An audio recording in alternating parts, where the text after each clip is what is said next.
Yan, right. Yung pilot manifold natin at nakita nga natin yung diferensya. Ayan, tingnan nyo na lang guys.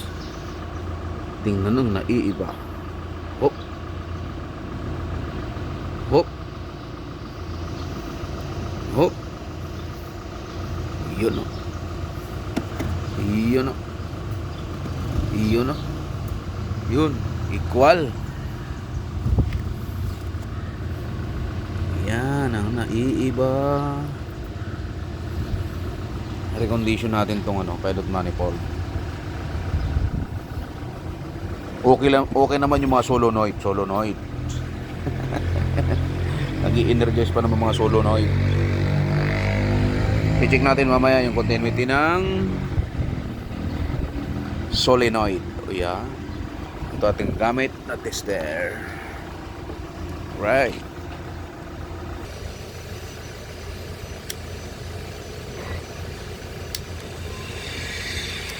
Yun. Continuity lang tayo. Ang pasok na standard down value dito ay 22 80 ohms.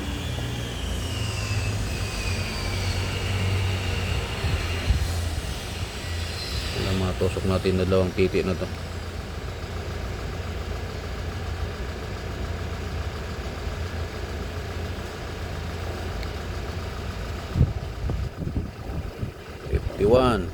Good. Masok yan. Yan.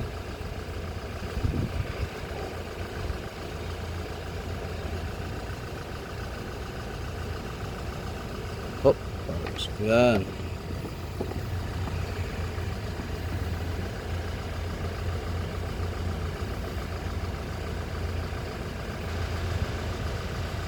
Pasok yan.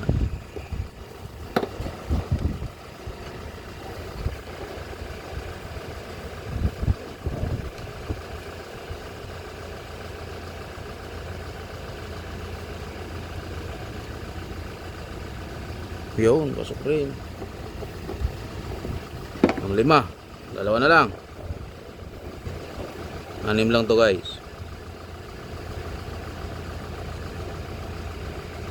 Ayun, halos pare-pares ang reading.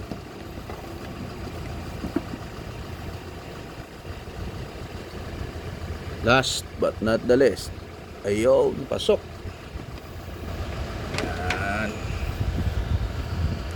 Yun, at pasok naman lahat. Problema nito yung mabagal yung bomb up at saka extension. Kasi merge divider stack up. Ito ang stack up niyan, 3.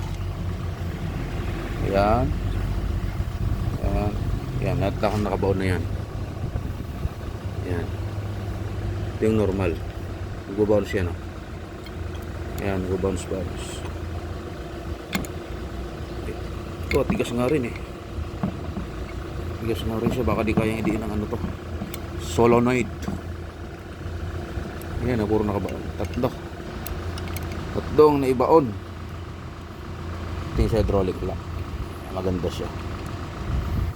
Alright. Bye-bye you.